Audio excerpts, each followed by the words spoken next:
now let us go on with our panel. We have our wonderful speakers. But first, let me introduce the moderator of the panel, Flávia Sousa. She's one of our intensive track participants, champions, and she has a background in biological nanotherapies for the brain cancer. She's developing it. And when she was asked about her vision for her career and for her research, she said, I want to find emerging nano-based strategies for the treatment of aggressive brain cancers. I want this because this will increase the survival of cancer patients and have an impact on their lives' quality. I can do this because I have a strong background in nanomedicine achieved through my international experience in several world-famous research institutions. So, greet Flávia Sousa. Thank you. Okay, so good morning, everyone. First of all, it's really such an honor for me to be here today at this International Spring Gathering as a female science talent and meet all of these incredible and amazing women. And so first, welcome to this first open panel entitled the Feminist Knowledge Transfer in Academia. And we will discuss several topics. We will start with the inclusive environment in academia that I think is really important. Then we will move to reframing power relationships in academia. And in the last, we will talk about recruiting female scientists. So the aim of this discussion is to be open. So feel free to interrupt or get in the discussion because we won't have any Q&A at the end. So first, just thank you very much for the introduction and introduce myself again. I'm a nanomedicine scientist, and I've been developing biological nanotherapies for the brain cancer.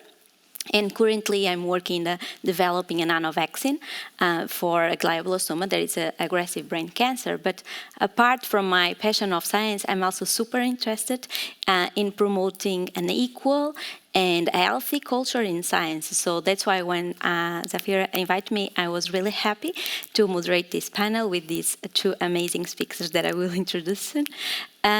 So thank you very much. Introducing the speakers. Thank you very much. First, Dr. Martina Schraudner. So she holds the Chair for Gender and Diversity in Technology and Product Development at the Technical University of Berlin. And actually, she's really committed to the gender and diversity in engineering and innovation through her leadership in several organizations. So we will be super grateful for having her here and know more about her opinion about those topics.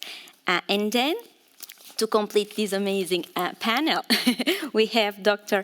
Gertraud Stadler, and she holds a professorship for gender-sensitive prevention research at Charité, University of Medicine in Berlin. And her main work so far has been related to personalized prevention interventions of individual and couples' behaviors in order to remain their healthy lives. So thank you both for being here, and now I welcome you to come here.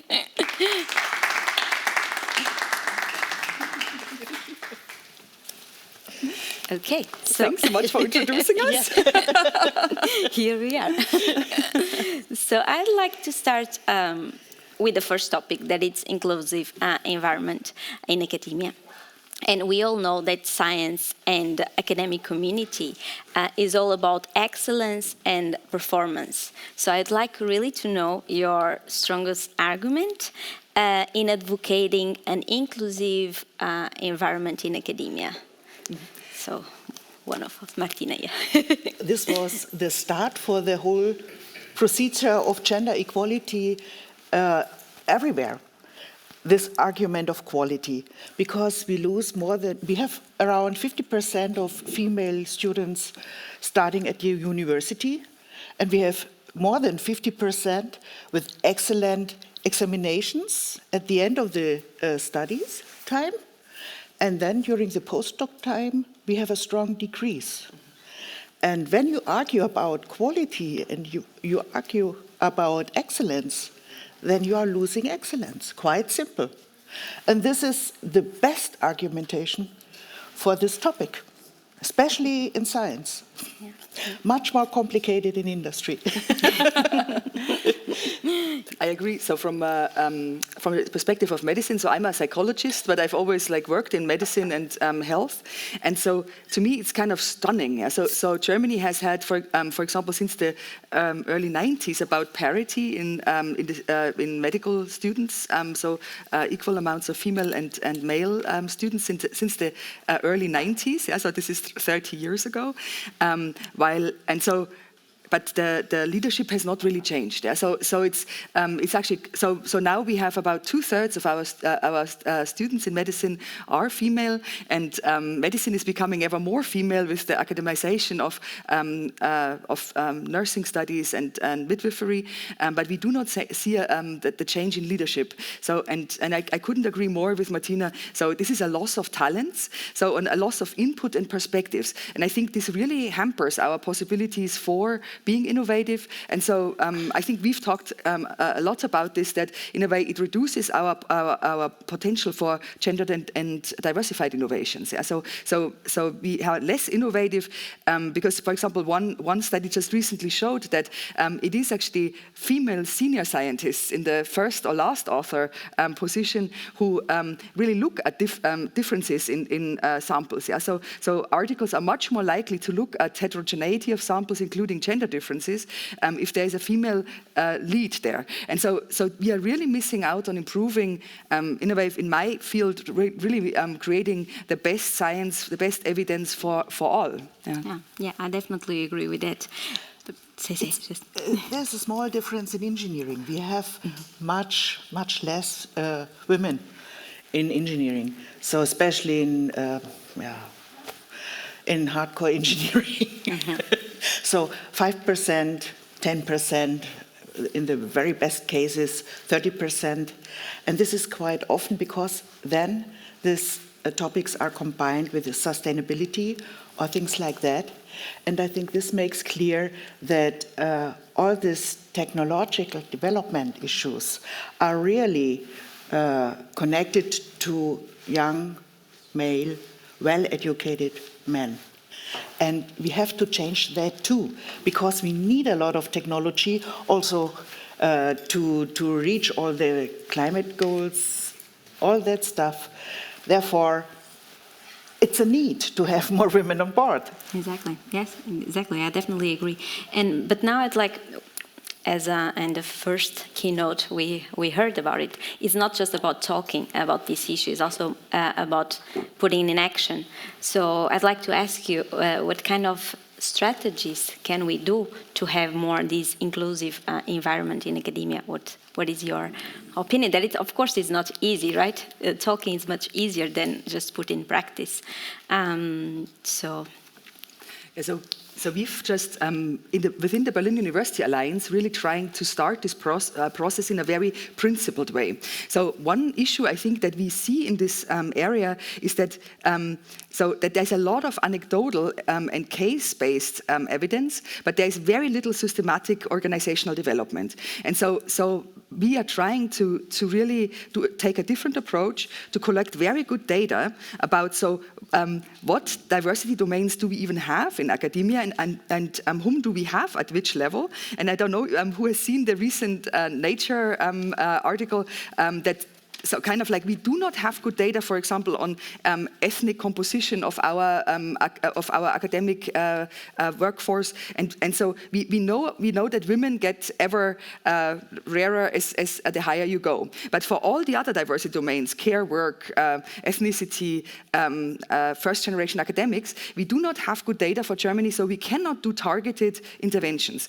And I think this we need to change that. Yeah. So on the other hand, so we should immediately start to, so we do not wait we do not have to completely wait for the data to roll in, but rather we know already a few areas that are unacceptable. Yeah? So for example, to have a very clear policy for that also has teeth, so where people can go if they are treated unacceptably. Yeah, so all these things, we know there are a couple of policies that really work, and those we can already roll out. But then we also, and Geraldine Rauch has just very eloquently put this, yeah, so there's a lot of things that where we don't really know. We don't have an evidence-based organizational development for this in a principled way. So and I would very much advocate for that. Yeah, so we have a few measures that we know should be implemented at once, and we are still lacking them. For example, independent units that where you can turn to with complaints, for example, that are not under the organizations tend to cover up these complaints. Yeah? So we know about that, and Sarah Ahmed, for example, has described that also very eloquently. But I think so. We do have a few policies that are really working. Yeah, but we do need way more. Like so, because what seems to be, and Geraldine has mentioned that as well, that the working conditions are simply unacceptable and not very nurturing to people who do not fit the mold. And so, and really to test systematically what works. That's what I would really call for. And so it would never occur to us to test a vaccine by anecdotal evidence, yeah, or by case studies. No, we do randomized controlled trials. We try out what works, and we have a long the long perspective. Yeah? So, and I think so this is something that is completely lacking. There's a lack of funding for that. There's a lack of really organizational will and structure for that. I think we really need to do that. But we have already some things in place, and this is, for example, this need to have a percentage of women on boards, on committees, on whatever. And I think this is a very good first step. It needs a lot of time to come to that point. Now it's more or less necessary for everything. And again, the starting point was in science, quality. And again, it was for the first time the DFG, the first Sonderforschungsbereich in Germany, this very big grants for big research groups, wasn't given to a man-only group, because it was a man-only group. This was within the scientific community within 2 days. Everybody spoke about that. But that was the starting point, that everybody knew I have to have a woman on board. And this was really an important driver. It's around 10 years ago, perhaps 12, but not more. And I think this gives some hope. What you described is the next step. It's really the situation for everybody in the scientific community, and I think this is what we have to work on now. So that's your job. Yeah. But don't you think that even if we have more women in the top positions, even the academic environment is still not inclusive for them to choose to be there for many reasons, or personal life, or the competition that we have in academia? Do you think there is a way to change that as well? Not just having more female, but being more attractive for them for wanting those positions? Because I know a lot of good friends and people that they are amazing scientists, but they cannot deal with competition and all these power relations in academia. So I know that it's hard, because we need to change from one point, and then it will change everything. But I don't know which will be the starting point for that as well. It's not just a question to have more females, but also to create a healthy environment for them to want that, and not just go to industry. And then, of course, we are losing students and... Yeah, actually, so to me that was very interesting, because to me kind of I'm a very collaborative person, and I felt that this competition often undermines actually a productive work environment. Yeah, so, and Shelley Taylor has addressed that also in a very nice way, that there are different cultures. There are collaborative cultures where there's more a culture of tend and befriend, and really kind of where everybody benefits. Yeah, so it's not a zero-sum game.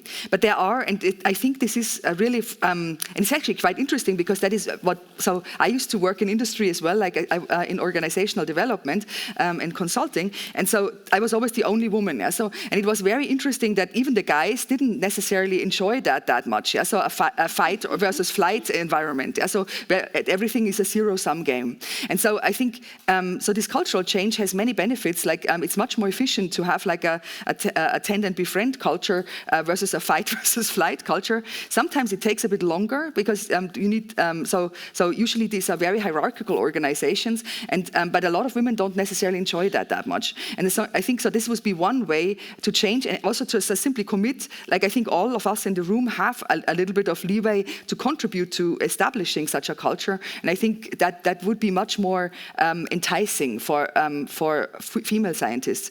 But it's not the only thing. Yeah, I think it's necessary really to choose the organization where you would like to work. And this is in the academia, really the research group, the group leader who is responsible for the culture. And when there is the chance to collaborate with a person you really would like to collaborate, then you should do that. Perhaps it's not the best idea to go to this organization because it's so necessary to have been there. Perhaps this culture issue is much more important. And I think this culture issue is also true for industry. You should have a look on that. It's very hard to change a culture bottom up. It's much more easy to change it top down. So keep that in mind when you are on the top, that you are responsible for the culture. I think this is really important to have that in mind too. So I'd like now to ask the audience if you want to get in and ask something. Yes. We were now talking about how to change the culture to make it more welcoming for everybody to work at science in academia.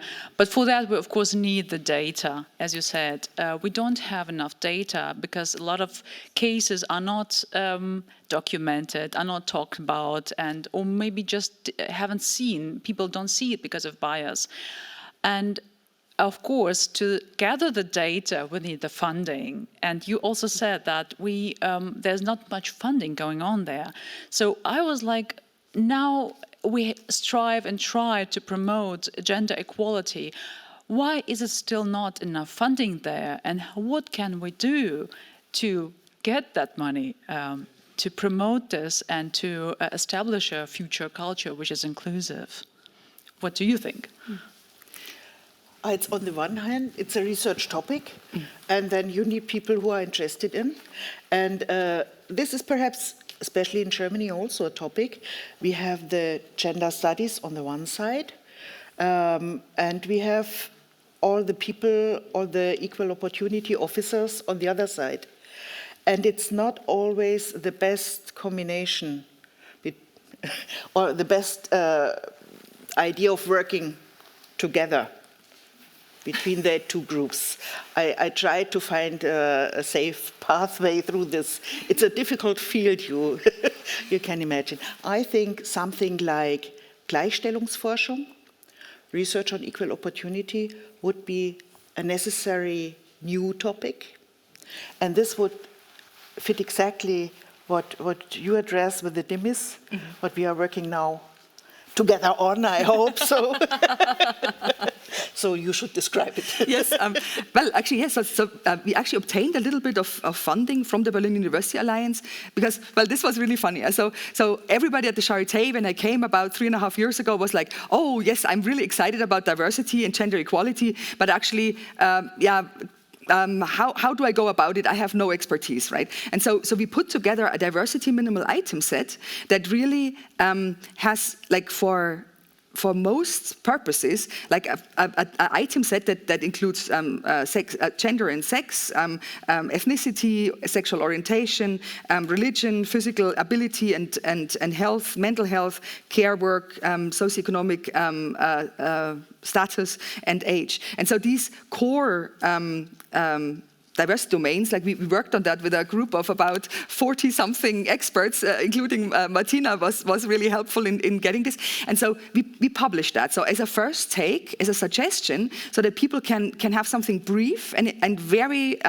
so it's relatively shallow, yeah, but it's a start. And so so that is now a tool that we can all use, and it's already being used for evaluating organizational development and also in research studies, also for describing research teams and the impact of, so you can use it also for an impact analysis of your policies, right? So it has many purposes, but we do need to, so in my mind, so there should be specialized funding to move equality forward.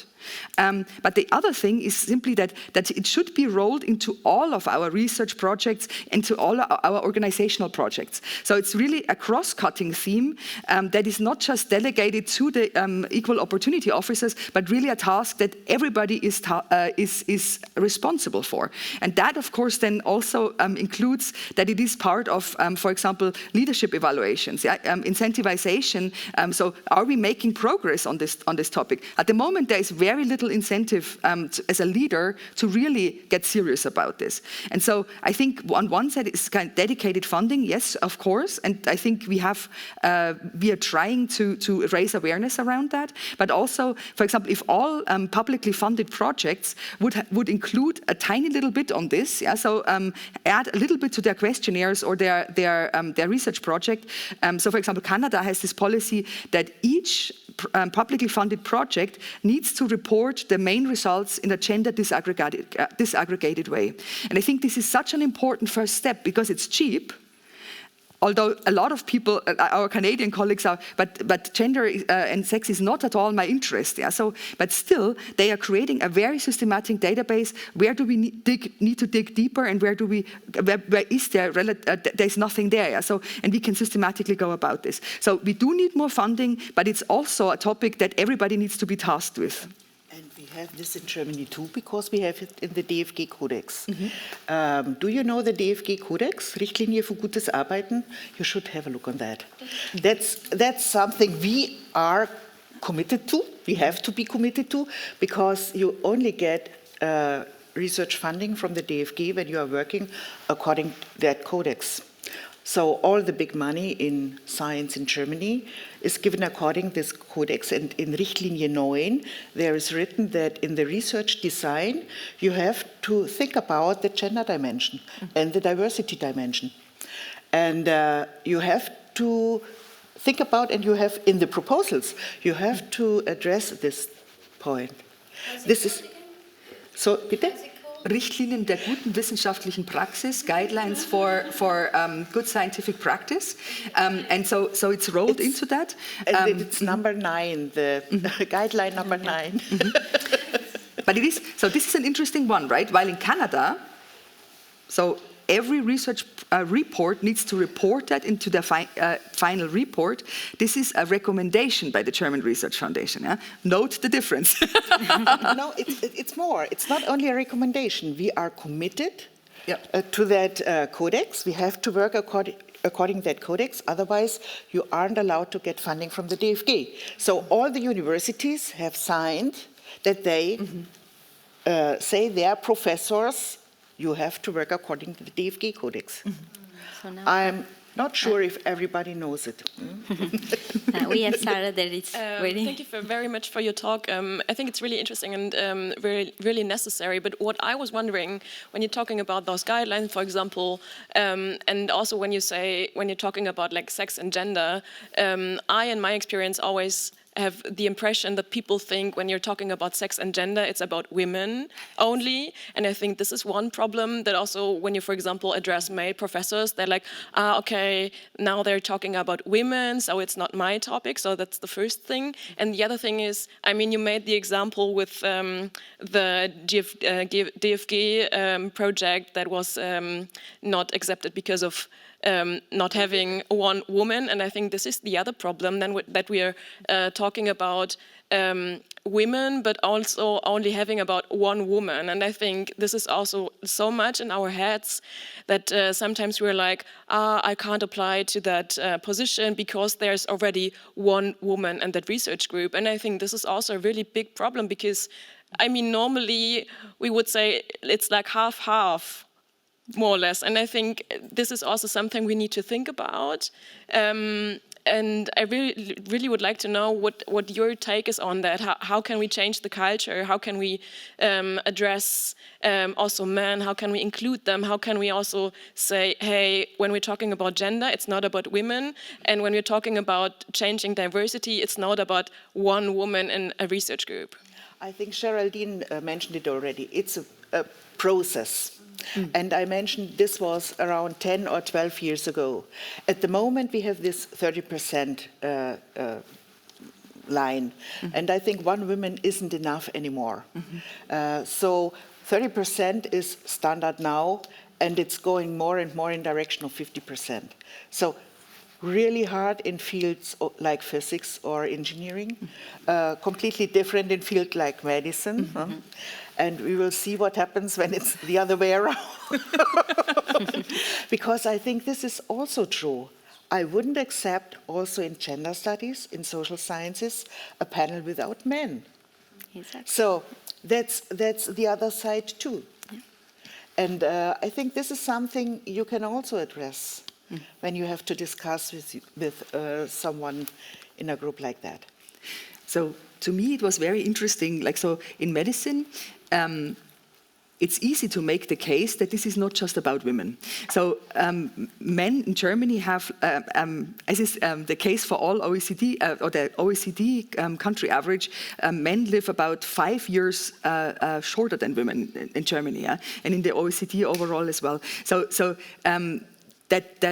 gender, to study sex and gender systematically is really not about women alone. And this is actually something that I find extremely important with this whole field. Yeah? So to really understand diversity and heterogeneity of our healthcare recipients, so is really a task for everyone. And so, well, the example of health expectancy is really striking, because it is not just that men live 5 years shorter than women. It's really an intersectional topic, but because especially men with lower socioeconomic position so are especially disadvantaged. And in Germany, with the lowest income group, a quarter of them is dead already by age 65. So this is completely unacceptable for a universal healthcare system that tries to deliver high quality. Yeah? So this is also a societal issue, of course. But so there is. So I'm really arguing for this. So I personally come from women's health. Yeah? So I started with trying to improve cardiovascular health awareness for women. But when I started looking at cohort studies, for the first time, I was like really struck how big the inequalities are for men too. And then, of course, and I want to really explicitly mention that. So rightfully so, our non-binary colleagues and patients are extremely unhappy with us, because for them, we do not have data, nor do we have a sensitive, so they're usually not even mentioned, yeah? And so I think this whole topic is also like, we should really aim to be as exclusive as as inclusive as we can be, as inclusive as we can be, and also include our non-binary groups, yeah. So and to me that is very important. And of course, like for projects, we know that about. So when I was in business consulting, yeah, so I was always the only woman on the project, yeah. So and to me that was really tiresome. This is like a massive minority stress condition, and really it only eases once you have about the 30%. Yeah? So then you have kind of like a Bechtel test for scientific projects. Yeah, that there are two women independently speaking of each other that are not talking about a man. Yeah? So and I think so this is kind of like we do need to get to this critical threshold, because otherwise, so it's always a very isolating and extremely stressful experience. And I think it also contributes to this relatively unfriendly environment.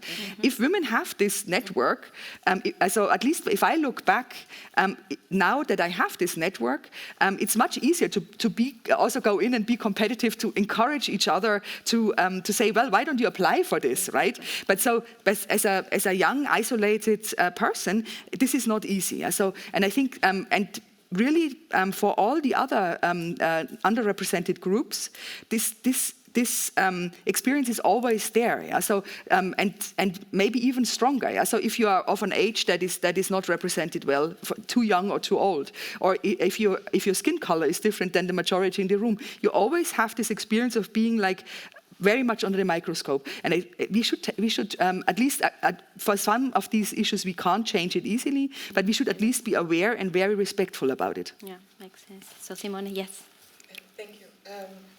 Do you have to speak into this, or do you hear me like this? I would like to share a bit my thought process and would like to know your comments about this. So I'm involved since many years already increasing visibility of women in science, and of course the discussion about creating more evidence-based intervention and collecting more data always falls on the shoulder of the already suppressed, and we kind of need to report to the oppressor, right? And the oppressor makes the rule what kind of evidence is enough to change. So I feel like we are constantly in this kind of wheel that never ends, because the oppressor can always change the rules or adapt the rules to it, or say like, oh, there's not enough data, what about the control? So this is one thing, but I think that is connected also to a comment that you said about that the technological problems that we are facing now are all mainly generated by a small group of men. And now one problem I have about increasing visibility of women, or like inspiring the new generation of young girls to go into tech is not that they go into tech to develop their own creative ideas. We are kind of recruited, or we're recruiting the next generation to come and fix the problems of the men. So basically the men put the babies in the world, and we need to take care once again about it. So I know this is very provocative, but that is my thought process, and I'm quite fueled by it. So I know it's a not very popular way of thinking, especially in a feminist point of view or feminist loop, but I wonder how we get more men into the discussion, and also more men without that we have to create all this evidence-based intervention to rethink their own leadership style and their own contributions to the world. And I'm not talking about the small percent of men that built the system, also all the men that fight, that have the same fight, and would be also in need of sensitivity, empowerment of sensitivity, and good leadership style. And so, yeah, these are thought processes I have, and I don't know how to combine them, so I'm curious what you think about it. Thank you. That's really interesting, because I have the strong feeling that also quite a lot of men would like to work on other kind of technology. So the only way out is to start a new company with a new technology. And I think the chances have been never better than now at the moment, because there are so many problems around, there are so many transformation needs and processes in place, that you have the chances which are best at the moment. Still, there is quite a lot of this idea of creating startups at university and bring them to an exit strategy, meaning the companies were sold to the big companies. This is only one pathway for transfer. I think we need more ecosystems, funding systems for startups which want to grow in a new ecosystem, in a new field of smaller companies, but they should be kept. They should really be new enterprises. And this would be a chance to change also the culture. And I think this is something, again, in your hands. You have to create your own conditions. And this is possible in a company, or as a professor at the university with your research group. But I think you have to choose which is your pathway. And interesting idea. with the children you have to take care, and the technology you have to take care. But we only have this society in this world to live in, no? Or we have to to go somewhere else. But I think so. I think there is a real problem. Like that, what I observe. So I count myself extremely lucky because I had my main mentors were men who wanted to have a different culture. Yeah, so for example, in our lab in New York, yeah, so we had this rule that we would only work with extremely nice, competent people. And so we vetted them like crazy. Yeah, so every single, even a research assistant, we would really check and so is this someone who fits? Yeah, so and I think so for choosing organizations, you have mentioned that is very important, or building new ones. Yeah, so to have this, to really do our best. And Geraldine mentioned that we sometimes also fail. Some very interesting observation of mine was kind of like that sometimes people that seem to be, the chemistry should be made in heaven. Yeah, so they have complementary competencies and so on, but they do not click, and it doesn't work. Yeah, so to really try out things. Yeah, so to maybe establish a small collaboration before you do a big one, to really kind of get a sense, is this the right environment for me? So I think that by building very broad coalitions, yeah, so and going just basically getting out of this corner, this is about promoting our female junior scientists or something. So yeah, so this is much broader. This is for having like a welcoming, attractive work environment, retaining talents, and this is a real leadership task. So we do need to kind of like win our male and non-binary allies. Yeah, so not just the women, and also a lot of the women who have been successful. Yeah, so we've spoken about this. So a lot of them had paths that were very unique, and I count myself amongst those. Yeah, so we were often very lucky. Yeah, so and a lot of us are not so kind of like who have then leadership positions are not that aware how unique our ways were, how unique our paths were, and then you have this kind of queen bee syndrome. So. And this is often like there are a lot of blind spots that we really can only, like with a lot of endurance, like really chip away. What you mentioned, this care work that women and other people often do, that then taking care of these non-promotable tasks, right? So that is a leadership task, to really divide them equally amongst all of them. And so if you really study this, it's stunning. Yeah? So that kind of like how unequal that is organized. We are at the moment trying to figure out how is this actually happening amongst Habilitantinnen at the Charité. And anecdotally, I'm observing that they do a lot more of the academic care work than their fair share.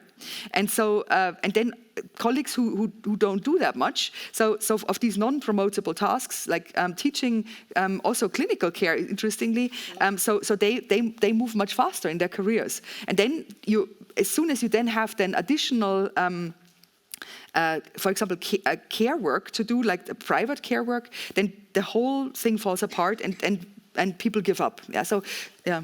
That's the reason why the ETH in Zurich, only a small amount of female professors around 8 years ago, decided that this small amount of female professors should be on the most important boards they have, strategic and finance, which wasn't so the first choice of the female professors, but the president decided like that, and it was a good choice because soon later they had much more women professors.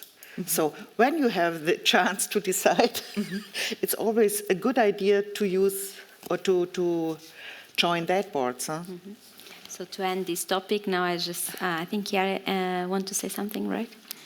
I think that was. Is it working? Still? Okay. Yeah. Well, thanks so much. I would like to echo what Simone and also Zarifa have said, because I think we are speaking about gathering data, but it's something like people would not favor, and I'm speaking from a totally different background, so it's cultural sector, art, humanities in Italy, and nobody would give you any euro to finance a research that shows how problematic this is. And so you would need to go to independent, which doesn't even exist, foundation and so on. And I would like to raise awareness also maybe not on the topic only female, but also of youth, because I feel that there's such a problem. You are considered not qualified enough, just maybe because you are not 40 or 50, and I cannot even think of becoming a director of a museum in Italy, whereas in the US, Germany could, I was impressed by, the age of the president, because this is totally unimaginable, in my context.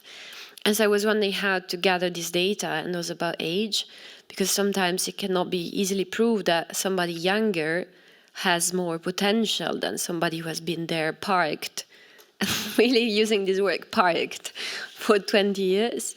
So, how can you prove that young people have more? There's no data, and especially in the humanities where there's not, there's not so many journals, it's very difficult to understand, professionalization. Thanks. So I would dispute that. Yeah. But of course, I agree that it's very difficult. So at the moment, because there is very little systematic work on this. So what we do know very well is that younger academics are more productive if they are trained well, right? And the ideal situation, at least in my experience, would be that you have a very experienced senior person who can guide like a whole gaggle of very motivated and energetic youngsters who then kind of have like this would be the maximum of innovation. Yeah? So to train them well and then give them the chance to lead as well. I think we can prove that. We can prove it in the humanities as well, but it is tricky. So, for example, so how do you actually try to quantify innovation in the humanities, right? So one very rudimentary way, or like but a beginning, I think, would be how often like a piece of work is cited, yeah. Is not cited but rather reviewed, for example. Yeah. But we have, so for example, for the humanities, we don't have very good indicators just yet, and I think that, I think we can improve that. Yeah, makes sense. I don't know, Anna, do you want to add something? Thank you. I have one question. I would like your opinion actually on the fact to have quotas for women. So like what we said about the DFG, that you need at least one female, and what you would answer to men who are saying, oh, you got this position because you are female.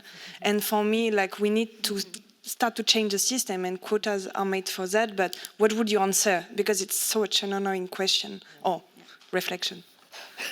I think I've heard this, I can't remember. Yeah. And what did you answer? So what? Yes. Yeah. So would a man really? Okay, a man wouldn't face such a sentence. You got this position only because your family is living there. You have been visited this school, whatever. So I'm a woman and I have this chance. Why shouldn't I take it? Mm-hmm. That's all. But I think so there is something deeper, and I think even so this argument of kind of like where you're opposing inclusion versus excellence, right? So that kind of undeserved people would barge in and basically do unqualified work, right? So well, I think with diligent procedures we can really counter that. Yeah? So if we build from the bottom up, yeah, so that kind of like we promote underrepresented groups really throughout their careers. So there's sufficient talent So, for example, we couldn't find anybody who from any underrepresented group. So it has to be a complete panel of white men only. Yeah. So this to me seems very lazy. Yeah. So one interesting thing that the leader of the junior research group in my institute just encountered in the UK was to make the quota not for hiring necessarily, but for the panel that is interviewed, so that is gender balanced, and then so that they really need to at least give some so-called unqualified people a chance to see them, and then often they can be very convincing. Yeah? So, but to me, basically it is very important to build from the bottom up, and then so really understand that if you only have these very limited perspectives in leadership positions, you will not get the best quality outcomes. Yeah. So and I think this even if a person So at some point we need to have as many less qualified women as men. Yeah? So there's a lot of men who are not particularly good at their job and they still are in leadership positions. I think this is also okay. So Bosch, the company in Stuttgart, they started with a quota around 10 years ago, and there was a lot of complaint among the men. And then they printed a postcard: Liebe Männer, wir haben immer noch 85% Männerquote. It's really a problem, that's true, but I think it's changing. I have one number which is so important for me, or was so important for me because I didn't know it for a long time. Until the year 1975, the wives had to ask their husbands for the allowance to work. And this isn't so far. It's your grandma's issue. And there is a lot of change now. And they hadn't the chance to have their own account. So it was really a complete different setting. And we have a change in society, and this is necessary. And I think you should keep that in mind too. It's not so discussed in the public. We had a change in the Scheidungsrecht, divorce law, which is also connected to this change that more and more women were working. We had more divorces, and therefore it was necessary to change the law. The women don't get money for their whole life from their husband anymore. So this is a need for women now to work, because otherwise they don't have pensions. And we are running into big problems with the pensions for women in the next years, because all the women now didn't work enough to get a good pension. So we have a lot of societal changes and transformations in place at the moment. I was wondering why, after the Second World War, so many women who did all the jobs in society when the men were soldiers, this was written in their treaties. I saw from Allianz Treaty, she was working as a procurist, so quite high level. It was written when the position holder is coming back, she had to leave their job. So just to give some examples, and this is close to now. Huh? It's not so far. Maybe one comment. So coming in as somebody who was brought in on a quota, right? So I would really very much encourage people to take that opportunity. It's not a problem at all. So you can prove yourselves, and if it's not for you, then you leave. Yeah. So, yeah. But I would highly recommend that the person who comes in does very good self-care. Yeah. So there will be a questioning. There can be also kind of like. Basically, this comes with a price tag a little bit. Yeah. So I would recommend coaching and very good self-care for someone coming in, and basically unabashedly just do it. Yeah. So I would not shy away from any positions that I'm just because I'm a woman. Yeah. So I've never not done this, because it gives me a chance to prove that I can contribute. But so if these quotas are too controversial for an organization, then by all means there are other ways that work equally well, right? So incentive systems. So for example, here in Berlin, and I'm a beneficiary of this, I'm in a way a quota woman. Yeah, so I'm a part of this program for promoting gender equality in Berlin, and so these are dedicated professorships that only women can apply to. Of course, I applied to that and I got it, and so now I can prove that I have something to contribute to the Charité and the Berlin University Alliance. Yeah, so but I do think that it's important to be aware of this. Yeah, so this can come with some kind of like perceived stigma, and but I think that's totally fine. Yeah, so just roll with it. Yeah. So now it's time to move to the second topic. So now we'll talk about power relationships in academia. And for sure, so you are trying for a lot of years to implement these gender equality policies. And I'd like now to ask you, how did you deal with power relations when you tried to implement these policies? How it was? Well, I would say it's a constant struggle. Yeah. So because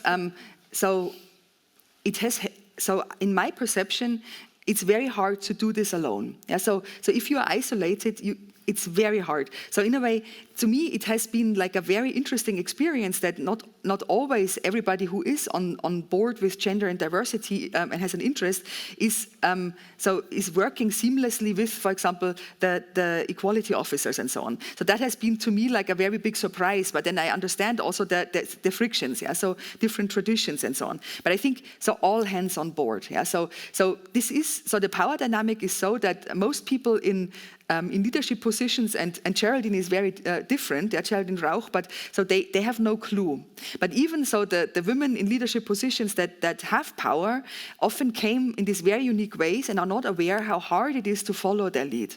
So and not all of them are fabulous leaders with the pink thumb, right? So there needs to be so really having the broadest possible coalitions. I think is very helpful, and then. So to pick the battles as well. We cannot always do it all. Yeah? So to really be extremely aware, so to have some kind of like selected projects that have high visibility, and then in the slipstream of those, other projects can often follow. Yeah? So we kind of have to acknowledge that kind of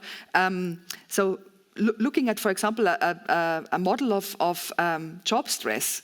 So anybody who is unusual, like women in academia, does have this additional stress. Yeah, so that being watched, being not having that others don't necessarily have the highest expectations, and so just being aware of that, forming alliances, and then really like finding male allies and mentors who want a different situation. So they are out there. They are so they're not easy to find, I feel. So you have to really look closely and be also careful. So for example, in the beginning of my academic career, I was very aware that there was a lot of power abuse and also sexual abuse. And to me, it was kind of like, and I was like very clear that for me this wasn't an option. Yeah. So I, for example, always try to work with couples. Yeah. So to have didn't always was, but this was one strategy. Yeah. So where I had a feeling that this was safer for me. So a female perspective would be in the mix. Yeah. So and somehow that was one thing that I always tried to do for me, to really have clear boundaries. And I would also leave situations that were kind of crazy. Yeah. Mm. I think this is an important point. You can also choose to leave. Yeah. And I'm a little bit older than Turu. So my first decision was, and I'm not alone in my cohort of women working in academia, I discussed with my colleagues at university when I was student already that I don't believe any man in the room that he would stay at home to take care for the children. And this was my decision, my point of decision, not to have children. because at that time it wasn't possible. Childcare in Germany was really a problem at that moment. And that you can read it in every statistics that in that cohort, the academia women don't have children, or much less than the average. The next one was, I decided to start in this field of diversity, gender and diversity, and equal opportunities, because no one else, and I was absolutely sure about that, would take that subject. And I was becoming quite successful in that field. And suddenly, my colleagues discussed, oh, you have this special topic. That's good. And I asked them, would you like to take it? I would give it to you. Oh, not so sure. Because I tell that story because I'm trained as biologist and I wanted to bring transgenic plants to the field. And this wasn't possible in Germany anymore. And then I went to the administration. I was in Fraunhofer headquarters for some years. And it was the commission who asked for the gender dimension in research topics. And I thought, that's quite easy. And I got that topic also from Fraunhofer because all my male colleagues, I only had male colleagues too, they had the strong idea, oh, you should know it. You are a woman. So even worse. But this was my starting point, and this brought me back to university, and I'm professor now, full professor now in that field. So power relations is something you can think about. You really have to think about what's going on here. And would I like to go on there or not? So you can do it either with coaching or you really have to decide by yourself. And this, I think, Sharadine mentioned often, and that was important to say it so often, and it's therefore I say it again, you have to take your own decision. You have to decide, would you like to live in that system, yes or not? And especially in Europe, we have in Denmark, we have in the Scandinavian countries, completely different societies, or the working conditions are completely different. So either a chance to go there, or to have a look what's going on there. What is their way of collaborating, of working conditions? For example, this very well-known example, no meeting after 5 o'clock because the kids have to have their time also. Something like that you can implement. Yeah, exactly. I think, yeah, because there is still some power abuse in academia, and I also believe, I don't know your opinion about that, but we should also train the young scientists to not become that, because sometimes those kinds of leaders, they follow their example in the past.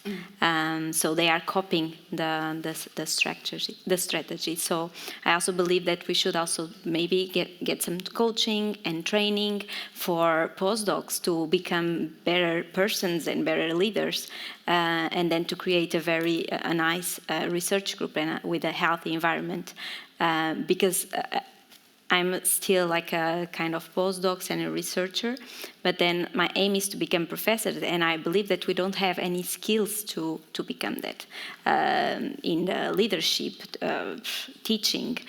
So no one taught us how to do it, right? So then, or we copy our example, our leader, and if it's good, okay, but if it's not, like, it's also personal, depending on your personality, of course. But I think maybe the universities can also have more programs to train good leaders. I think there's also an enormous change in the science system, in the scientific community.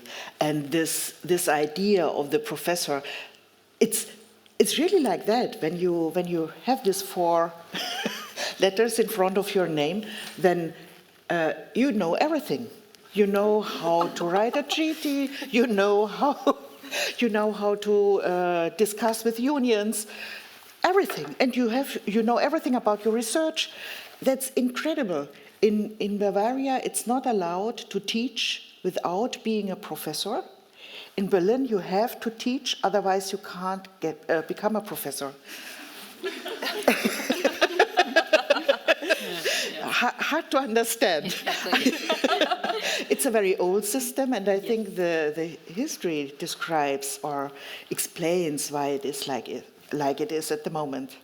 And this Humboldt idea is something we spread all around the world. Perhaps this idea how to change the system would be also something which should be spread. Yeah. So, yes, sure. Yeah, very interesting. We're talking about the power play, and of course you have risen through the ranks, and we talked about top down is maybe easier to change. So I'm wondering how you look at people in our generation, not really at that level yet, where you see more subtle power plays. For example, I'm also a postdoc in academia, and I see that even though I'm as qualified as my male colleagues, they get more invitations to review, to be invited as speakers for a certain course. How do you go about that? What kind of advice do you have for that? Well, that's very simple. Like for invitations to review, everybody wants you to review, right? So you can just, so there are, for example, I think nearly all publishing houses have now, you can sign up as a reviewer, but you mentioned that as well. So there's also a process of learning how to. Yeah. So, and for example, co-reviewing with a colleague, or so any senior colleague will be super happy to have you as a co-reviewer usually, and then you're in the database and have learned how the review process works for this particular journal and field. And I think this is quite valuable. So invitations to conferences. So yeah, like it depends on. So this is kind of interesting. Like so, there's again this kind of idea of crafting your own career. So my mentors were always hassling me. So, Turu, you have to organize a symposium, and I've 3 conferences that I organized myself under my belt. Yeah, so it's kind of like, but I would highly recommend that. So, a postdoc who is willing to organize a symposium, for example, is always highly welcome. Yeah, so reach out to the most famous person that is related to your topic. Ask them, do you or anybody in your lab? Usually, you reach out to 3 or 4 of them. Yeah, so have interest to doing a symposium at this conference, and they will all at least send their postdocs or grad students, right? So that you take work away from them.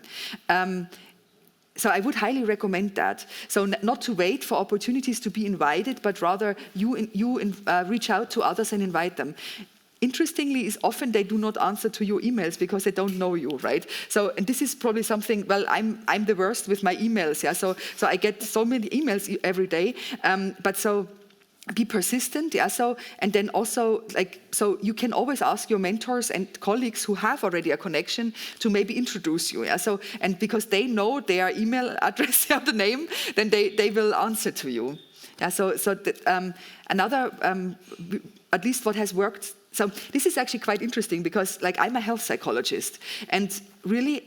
We do stand now on the shoulders of the people who have built this field for the last decades, and so they were very adamant to build this field that there needs to be a welcoming atmosphere for the next and for the next generations. So they were very forward-thinking. So they always have, for example, some pre-conferences that were for more junior researchers where they can meet. And then so before you go to a conference, an international one, you already have a social network, and these peers can also introduce you. So the peer network, I think, is quite important. And then the really reaching out. You don't have to wait to be invited. Exactly. Don't wait. Be active. Be active. Also, European Commission. You have the chance to be an expert in the evaluation processes. Really interesting. You learn a lot. When you have done this 1 or twice, it's enough, but you learn a lot. So, yes. Thank you. I have a question, and I don't want it to come across negative, but when you said you can do your research beforehand and find maybe an institution that seems inclusive and, you know, welcoming, I think we all know that there's still whisper networks about what's going on behind the scenes and how supervisors can abuse power, or there are things that maybe not so kosher happening there, but no one's publicly talking about it. Maybe if you feel like you cannot leave if you're an early career researcher, what resources are there for maybe younger women who are just starting out, or maybe too scared to face professional backlash or maybe exclusion from a certain scientific field because of that? I know every country is different, but what would you think, or what would you want young women to do if they cannot directly talk to their supervisor about it? I've thought a lot about that, because I've become aware of a lot of situations that are really untenable in a way. Yeah? So the first thing I would do is to not harm yourself. Yeah? So I wouldn't just throw in the towel quickly, but what I would do is really, and this is like so. So if you are in a situation that is actually difficult, yeah. So basically get help, yeah. So you do need to have people to talk to acknowledge the stress. Often this is very like a shameful experience, yeah. So why do the others seem to do fine and I am not, right? Often once you gently talk with others, the others are just as stressed out as you are, right? And in my experience, these really bad situations are often also not really, there is not a bad guy or a bad person really, but there is a lot of overwhelm, so people are overwhelmed, they're overworked, they are overtasked, so to try to really get a good sense of what can you do, what is your leeway. And then, so of course, if it's really to the point where you really need to get out, yeah. So ideally, if you have built your peer network, then let the others know. I'm looking. So actually, at the moment, the job situation is perfect for you, yeah. So you send a few applications, and there is your new job, right? Because there is such a lack of qualified people. So it's kind of interesting. So I have stayed in some situations where others were long gone, longer because I tried to really work with people, so to improve the situation. Or if I'm becoming aware that some of my mentees are struggling, then I'm really trying to work with them and their surroundings to make the situation better. So I've seen this actually at one of the universities I've been. Like, one of my mentees was in a really difficult situation, and 3 of her predecessors as a postdoc had left in very quick succession, and it was very interesting to me. So I saw that she was struggling, but I didn't realize what the extent to how bad it was, right? So one of her predecessors just took me aside at a conference and said, "Turu, do you know what's going on? Like, this is completely untenable, right?" And then it was very interesting. So ultimately, we were able to kind of find a wonderful job for her. She's now a senior lecturer with a stable academic job. It took a long time, but she actually, once she was in a safe situation, reached out and reported what had happened. But then the university reacted in a very positive, I thought it was an exemplary way. So they did a 360-degree feedback for the person who were causing the most trouble and was really, really overworked and stressed out and lacked leadership qualities. Yeah? So organized a coaching for this person and took a joint Personalverantwortung, joint personnel supervision with his boss. This is a wonderful researcher, but maybe not the most talented human mentor. Yeah?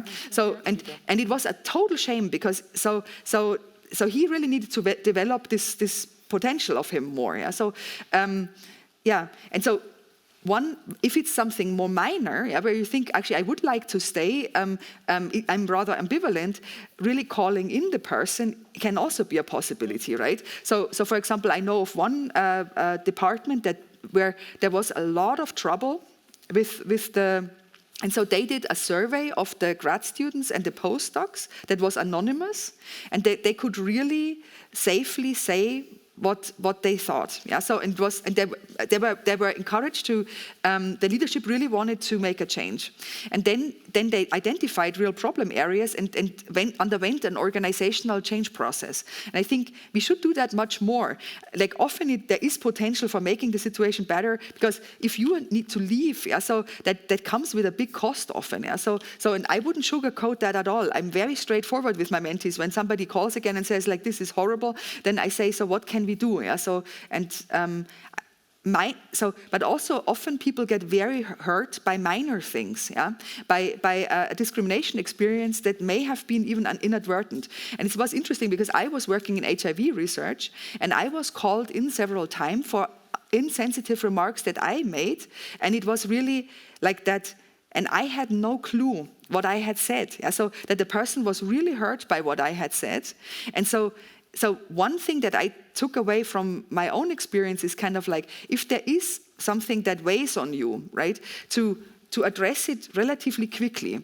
Do a reality check. Is it only, could there be another way to view this or something? But then ideally you would directly bring it up.